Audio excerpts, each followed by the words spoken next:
Hi, this is Naveenika designers. ரீசெண்டாக ட்ரெண்டிங்கில் இருக்கிற மாதிரி சாரியை மேக்ஸியாக கன்வெர்ட் பண்ணுவோம். அதுவும் நீங்கள் சொல்கிற மாடலில் உங்கள் பாடி மெஷர்மெண்ட்டுக்கு ட்ரெஸ் ஸ்டிச் பண்ணி கொரியர் பண்ணுவோம். இந்த மாதிரி உங்களுக்கு பிடிச்ச சாரியோ இல்லை எந்த ஃபேப்ரிக்னாலும் உங்களுக்கு பிடிச்ச மாடலில் ட்ரெஸ்ஸை கஸ்டமைஸ் பண்ணணும்னு நினைக்கிறீங்களா? அப்போ நீங்கள் எங்களை காண்டாக்ட் பண்ணலாம். ஸ்க்ரீனில் தெரியிற வாட்ஸ்அப் நம்பரில் இல்லைன்னா இன்ஸ்டாகிராம் ஐடியில் உங்கள் ஆர்டரை ப்ளேஸ் பண்ணலாம். தேங்க்யூ.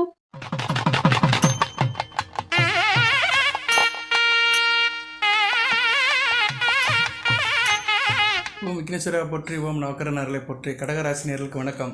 கடகராசி காலப்புரட்சி சக்கரத்தின் 4ஆம் இடம், மாதுர்காரகன் சந்திரனின் ஆட்சி வீடு. நேயர்களே, இந்த வீடியோ பதிவில் ஒரு முக்கியமான தகவலை சொல்கிறேன். முக்கியமான யோகம். இந்த யோகம் உங்கள் வாழ்நாள் முழுக்க பயன்படும். இதை மட்டும் செஞ்சிட்டிங்கன்னா உங்களுக்கு எந்த கஷ்டமும் இருக்காது, பிரச்சனை தீர்ந்துடும். இதை நடைமுறைக்கு சாத்தியப்பட்டு தான் நான் சொல்கிறேன். நிறைய பேரில் பார்த்துருக்கேன். எனக்கு ஜாதகம் பார்க்க வர்ற நிறைய நேயர்களையும் செக் பண்ணியிருக்கிறேன். பொது ஜோடத்தில் எப்போயுமே ப்ராக்டிக்கலாக நான் ஒரு எக்ஸ்பீரியன்ஸ் இல்லாமல் சொல்கிறது கிடையாது. எக்ஸ்பெரிமெண்ட்டு நம்மக்கிட்ட உண்டு. பரிசோதனைக்கு ஆய்வுக்கு உட்பட்டு தான் சில தகவல்களை சொல்லுவேன். ஜோதிடத்தில், வேத ஜோதிடத்தில், கணிதத்தில் நிறைய தகவல்கள் இருக்குது. அதெல்லாம் சொல்லணும்னா சொல்லிக்கிட்டே இருக்கலாம். இருந்தாலும் நடைமுறைக்கு அது எப்படி சாத்தியப்படுது, அதனால் நிறைய பேர் பயனடைஞ்சிருக்காங்களா, சக்ஸஸ் ஆகிருக்காங்களா, இதெல்லாம் நான் ஒரு ஆராய்ச்சி பண்ணி ஒரு ஆய்வுக்கு உட்படுத்தி தான் தகவலை சொல்கிறது. கட்டம் போடாமல் பேசுகிறதே கிடையாது. கட்டம் போட்டு தான் எல்லா தகவலுமே சொல்லுவேன்.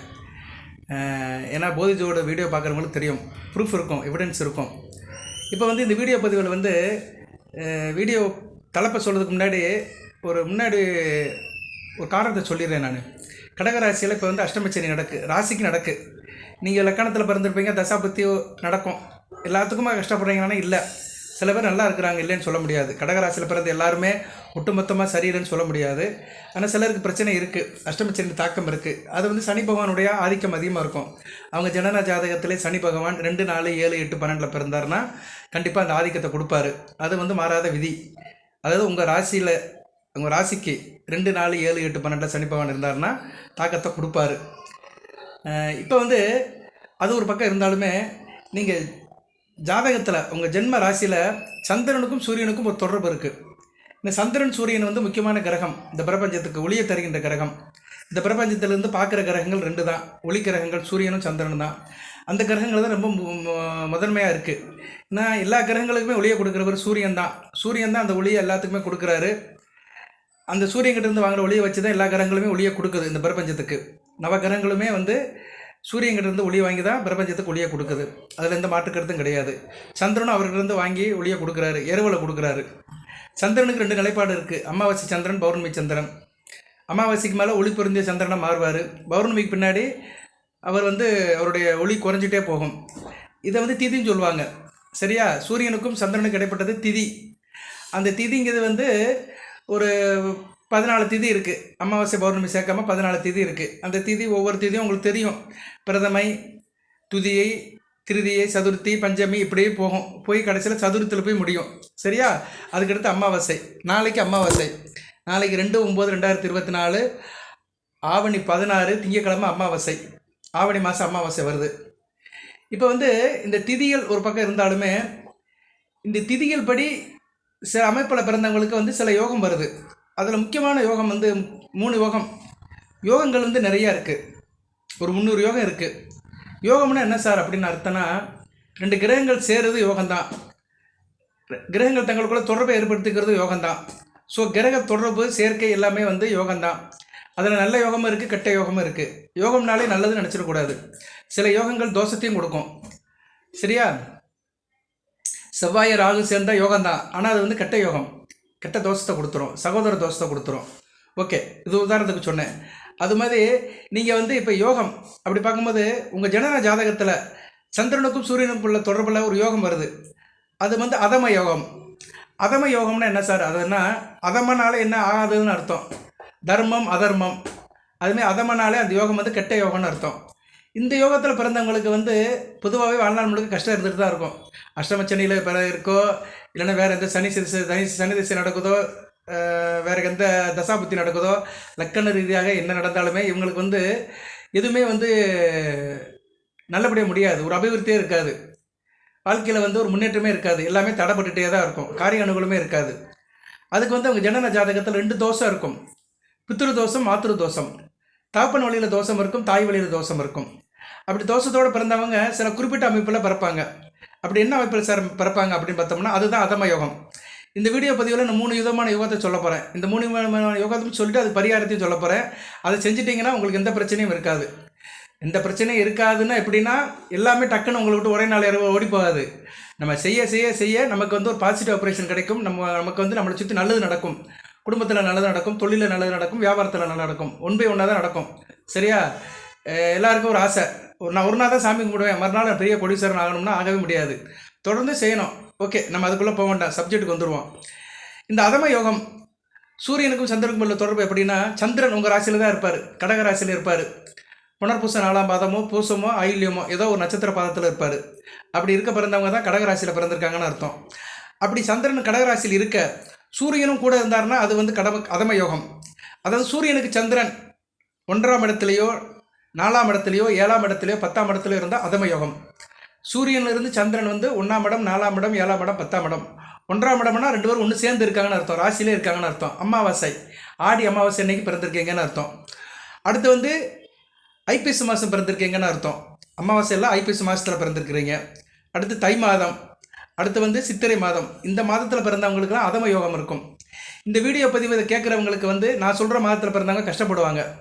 அந்த எந்தெந்த மாதம் சார் அப்படின்னு பார்த்தோம்னா, ஆடி மாதம், ஐப்பசி மாதம், தை மாதம், சித்திரை மாதம். இந்த 4 மாதத்தில் கடகராசியில் பிறந்தவங்க கஷ்டப்படுவாங்க. மற்றவங்களை காட்டிலையும் கஷ்டப்படுவாங்க.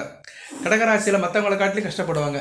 ஒரே ராசியில் 2 பேர் பிறந்திருந்தாலுமே குடும்பத்தில் இவங்க அவனை காட்டிலையும் கஷ்டப்படுவாங்க. எதுக்குன்னா இந்த அதம யோகத்தில் பிறந்திருப்பாங்க. சரியா? சூரிய சந்திர தொடர்பு நல்லபடியாக இருந்திருக்காது. அதனால் இந்த வீடியோவில் நான் கேட்குறேன், நான் சொன்ன இந்த அதம யோகத்தில் பிறந்து கஷ்டப்படுறேன்னு சொல்கிறவங்க கமெண்ட் பாக்ஸ் போடுங்க. ஏன்னா நான் இந்த வீடியோவை மகர ராசிக்கு போட்டேன். மகர ராசியின் படி அந்த அதம யோகம் எப்படி இருக்குன்னு போட்டேன். நான் சொன்னது நிறைய நேரில் ஏற்றுக்கிட்டாங்க. ஆமாம் சார், உண்மைதான், நீங்கள் சொன்னபடி அதம யோகத்தில் பிறந்தேன், கஷ்டப்பட்டுட்டு தான் இருக்கேன், ரொம்ப கஷ்டம் அப்படின்னு சொல்கிறாங்க. அதுபோல் இன்னொரு யோகம் இருக்குது, சமயோகம் இருக்குது, வரிஷ்ட யோகம்னு இருக்குது. அந்த வரிஷ்ட யோகம் வந்து நல்ல யோகம். அது வந்து ஒரு அருமையான யோகம், அதிர்ஷ்ட பலங்களை கொடுக்குற யோகம். அந்த யோகத்தில் பிறந்தவங்க நல்லா இருக்கேன்னு அவங்களும் கமெண்ட் பாக்ஸில் போட்டிருக்காங்க. அந்த கமெண்ட்ஸை வேணால் இந்த இதில் நான் உங்களுக்கு என்க்ளோஸ் பண்ணுறேன், ஏன்னா உங்களுக்கு தெரிஞ்சுக்கணும்னு. ஏன்னா வேத ஜோதிடத்தில் நம்ம வந்து சில கருத்துக்களை சொல்லும்போது, அணு ரீதியாக நான் உணர்ந்து சொல்லும்போது அது வந்து மக்களுக்கு வந்து அது சாத்தியப்படுது, அது வந்து மக்களுக்கு பலிக்குது. நம்ம சொல்ல பலன்கள் வந்து பலிக்குது, போய் சேருது. அதை வந்து மக்களே வந்து அதை சொல்லியிருக்கிறாங்க, பதில் சொல்லியிருக்கிறாங்க, கமெண்ட் பாக்ஸில் சொல்லியிருக்கிறாங்க. அந்த கமெண்ட்ஸில் வந்து ஸ்க்ரீன்ஷாட்டை எடுத்து இந்த வீடியோவில் என்க்ளோஸ் பண்ணுறேன். இது எதுக்குன்னா ஒரு ப்ரூஃபுக்காக தான். நம்ம வந்து வீடியோ போடுறோம், அந்த வீடியோவுக்கு வந்து ஒரு இது இருக்கணும்ல, அந்த வீடியோ வந்து இன்சூர் பண்ணணும், ஆத்தென்டிகேஷன் இருக்கணும், உறுதிப்படுத்தணும். அதனால் போதி ஜோடத்தில் எப்போயுமே வந்து நான் கோச்சார பலன்களை போடும்போது ஒரு அமைப்பு இல்லாமல் போட மாட்டேன், கட்டம் இல்லாமல் போட மாட்டேன். ஓகே நேர்களே, நான் அதை அடுத்த யோகத்துக்கு அப்புறம் வரேன். இந்த அதம யோகத்தில் பிறந்தவங்களுக்கு வந்து இந்த கஷ்டம் இருக்க தான் செய்யும். அந்த பிதிர் தோஷமும் மாத்திர தோஷமும் இருக்கும். குடும்பத்தில் தாப்பன் வழியிலோ தாய் வழியிலோ தோஷம் இருக்கும். எந்தெந்த மாதத்தில் பிறந்தவங்களுக்கு அப்படின்னு பார்த்தோம்னா, கடகராசியில் ஆடி மாதம், ஐப்பசி மாதம், தை மாதம், சித்திரை மாதத்தில் பிறந்தவங்களுக்கு தோஷம் இருக்கும். இந்த தோஷம் இருந்துச்சுன்னா வாழ்நாள் முழுக்க ஒரு முன்னேற்றம் இருக்காது, அபிவிருத்தி இருக்காது, தொட்டக்காரியம் தொடங்காது, காரிய அனுகூலம் இருக்காது, பட்டது மாதிரி தான் இருக்கும். சரியா? என்ன செஞ்சாலுமே ஒரு முன்னேற்றம் இருக்காது, அடுத்தடுத்து கஷ்டம் வந்துட்டு தான் இருக்கும். இதுக்கு என்ன சார் செய்யலாம் அப்படின்னம்னா, இதுக்கு ஒரே ஒரு தீர்வு தான் இருக்குது, பரிகாரம். ஒரு சூட்சமமான பரிகாரம். அமாவாசை அன்னைக்கு சிவன் கோயிலுக்கு போகணும். சிவனையும் பார்வதியும் கும்பிட்டுட்டு சிவசக்திக்கு வந்து விளக்கு போட்டு வரணும், நெய் விளக்கு போட்டு வரணும், 2 விளக்கு போடணும். ஜோடியாக போட்டு வந்தீங்கன்னா உங்களுக்கு வந்து ஒரு முன்னேற்றம் இருக்கும். தொடர்ந்து செய்யுங்க, ஒரு 18 வாரம் செய்யுங்க, 19 வாரம் ஒரு மாற்றம் தெரியும். இந்த அதம யோகத்தில் பிறந்தவர்கள் வந்து தொடர்ந்து செய்யணும் 18 வாரங்கள். நாளைக்கு அமாவாசை தான், நாளைக்கு போகலாம். நாளைக்கு திதி இருக்குது, நாளைக்கு காலையிலே போயிருங்க. சரியா? போயிட்டு வந்துடுங்க. காலண்டரில் பார்த்துக்கோங்க திதி எவ்வளோ நேரம் இருக்குன்னு. ஏன்னா திதி வந்து சில நேரம் வந்து திதி முடிஞ்சு போயிடும். சரியா? பகலுக்குள்ளே முடிஞ்சு போயிடும். நாளைக்கு அமாவாசை திதி இருக்குது. சரியா? அமாவாசை திதி முழுமையாக தான் இருக்குது, நீங்கள் போகலாம். சரியா? காலையில் 6 மணிக்கு மேலே தான் ஆரம்பிக்குது அமாவாசை திதி. அதனால் பகல்லையும் இருக்கும், ஈவினிங் இருக்கும். ஸோ சாயந்தரம் கூட நீங்கள் கோயிலுக்கு போகலாம். சரியா? ஒன்றும் பிரச்சனை இல்லை. அமாவாசை திதி வந்து செவ்வாய்க்கிழமை 8 மணி வரைக்கும் இருக்குது, அதனால் ஒன்றும் பிரச்சனை இல்லை. நாளைக்கு சாயந்தரம் கூட கோயிலில் போய் நீங்கள் விளக்கு போடலாம். ரைட்டு. அடுத்து வந்து சமயோகம்னு ஒன்று இருக்குது. சமயோகங்கிறது வந்து என்னென்னா, இவங்களுக்கு வந்து இந்த பித்திரு தோஷமும் மாத்திரு தோஷமும் இருக்கும். அதனால் சில பிரச்சனைகள் இருக்கும். இருந்தாலும் இவங்க வந்து அந்த பிரச்சனையை இவங்களே தீர்த்துக்கலாம், வழிபாடு மூலியம் பரிகாரம் மூலம் தீர்த்துக்கலாம். சரியா?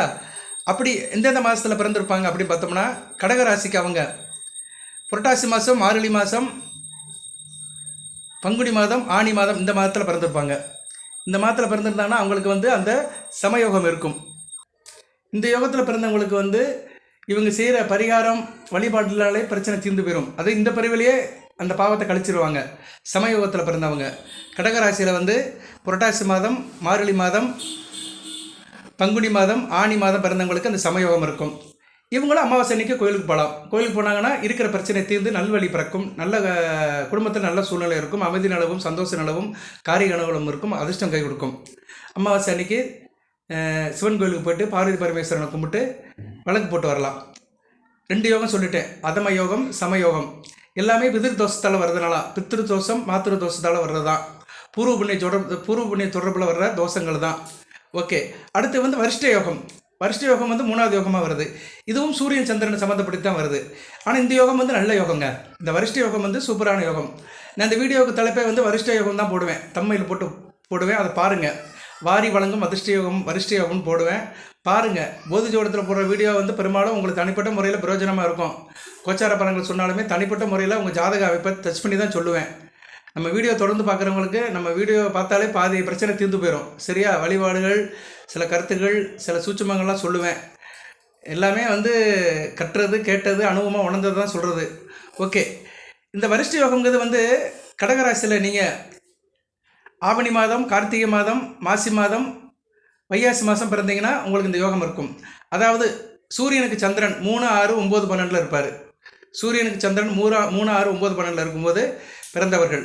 அதாவது மாதத்தில் எடுத்துக்கிட்டோம்னா ஆவணி மாதம், கார்த்திகை மாதம், மாசி மாதம், வைகாசி மாதம், இந்த மாதத்தில் பிறந்தவங்க நல்லா இருப்பீங்க. மற்றவங்களை காட்டிலும் நல்லா இருப்பீங்க, சிறப்பாக இருப்பீங்க. சரியா? நல்ல விதமாக பார்க்கப்படுகிறது. சார், நான் இந்த மாதத்தில் பிறந்தேன், நல்லா இருக்கிறேன் அப்படின்னு சொல்கிறவங்க கமெண்ட் பாக்ஸில் போடுங்க. கடகராசியில் பிறந்தவங்க நான் சொன்ன 4 மாதம் ஆவணி, கார்த்திகை, மாசி, வைகாசியில் பிறந்தவங்க நல்லா இருக்கேன் சார், ஒன்றும் பிரச்சனை இல்லை அப்படின்னு போடுங்க. உங்களுக்கு இந்த அஷ்டமச்சனியோட தாக்கம் கூட அந்த அளவுக்கு பெருசாக பாதிக்காது. சரியா? சிறப்பாக இருக்கும்.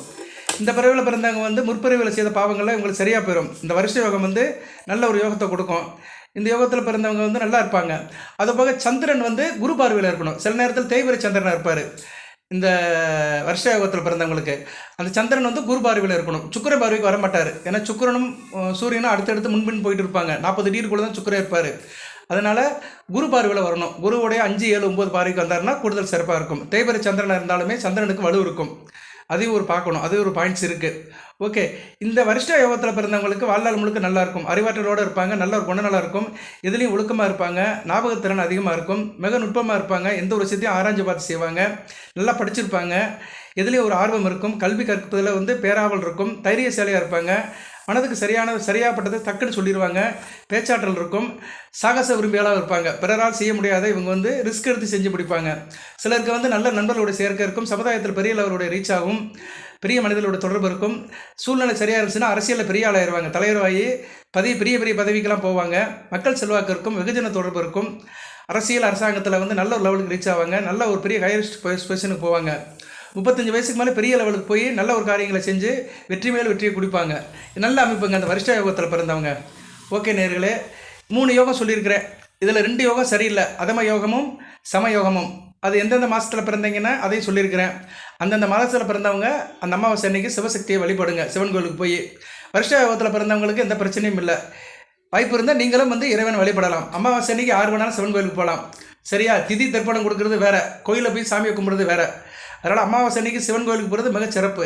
ஏன்னா சந்திரன் அன்றைக்கி ஒளியாக இருக்கிறாரு. சந்திரனுங்கிறது வந்து பார்வதி. ஸோ சிவனை கும்பிட்றது வந்து மிக சிறப்பு. அந்த சிவன் வந்து பார்வதிக்கு வந்து ஒரு ஒளியை கொடுப்பாரு.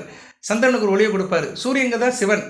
அந்த லாஜிக் படி பார்த்தோம்னா சூரியன் சிவனாகவும் சந்திரன் பார்வதியாகவும் சொல்லப்படுகிறது.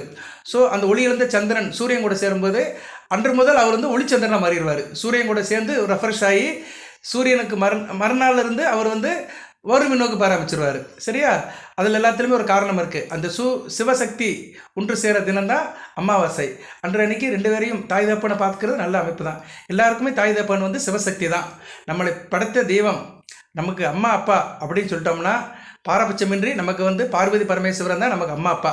அந்த அம்மா அப்பாவை வந்து நம்ம அமாவாசை அன்னைக்கு போய் சிவன் கோயிலில் கும்பிட்றது வந்து சால சிறந்தது. அதை காட்டிலே ஒரு பெரிய ஒரு வழிபாடு தேவையில்லை. சரியா? அதுதான் ஒரு பெரிய பரிகாரம். அதுதான் வழிபாடு. இதை செய்யுங்க, எல்லாமே சரியாக போயிடும். வாழ்த்துக்கள் நேயர்களே. எல்லாமல்ல இறைவன் கடகராசி நேயர்களுக்கு சில சௌபாகியத்தையும் சில ஐஸ்வர்யத்தையும் சில நன்மையிலையும் கொடுப்பார். அனைத்து நலங்களையும் வளங்களை பெற்று தேக ஆரோக்கியத்துடன் தீர்க்காயுடன் நீடோடி வாழ்க, நிறைந்த வளம் பெறுக. நன்றி நேயர்களே.